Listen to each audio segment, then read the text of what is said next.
Mũrũgamĩrĩri mũnene wa KEPSA Caroline Kariuki augĩte rũhonge rwa onjorithia kĩũmbe nĩmekũnyitanĩra na thirikari kuona nĩmatigĩrĩra gũtirĩ ng'aragu bũrũri-inĩ.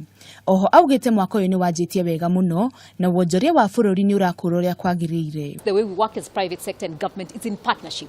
We don't raise a concern and leave it there, but we look at ways how do we resolve that concern together and how can we use our advantages and our strengths from the private sector to help government where there are issues. No augĩte wagagi wa ithurano mwaka mũhĩtũku nĩwagucirie bũrũri thutha mũno. The prolonged electioneering period, we must say that Kenya private sector is very resilient. Not many private sectors would have lived to tell the tale in having two elections in such a short period and a very long electioneer period. So that did affect the activity.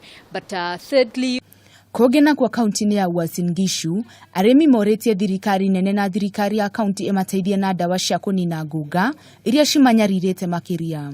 Ngũnga ici cirahobanĩria mbembe o cirĩ nini na arĩmi rĩu matirĩ na wĩki. Ona kũrĩ ũguo, nĩmorĩtie thirikari ĩmarĩhe mbeca cia mbembe iria maigithirie na National Cereals and Production Board. Ukulima wa mahindi ikiendelea kuwa hivi tutajiuzulu, sababu sasa kama serikali haitaingilia kati ili tupate msaada kutoka kwa serikali, tunaona kama wakulima tutashindwa. Tulipeleka mahindi kweli National Cereals and Produce Board. Mpaka saizi hatujapata malipo.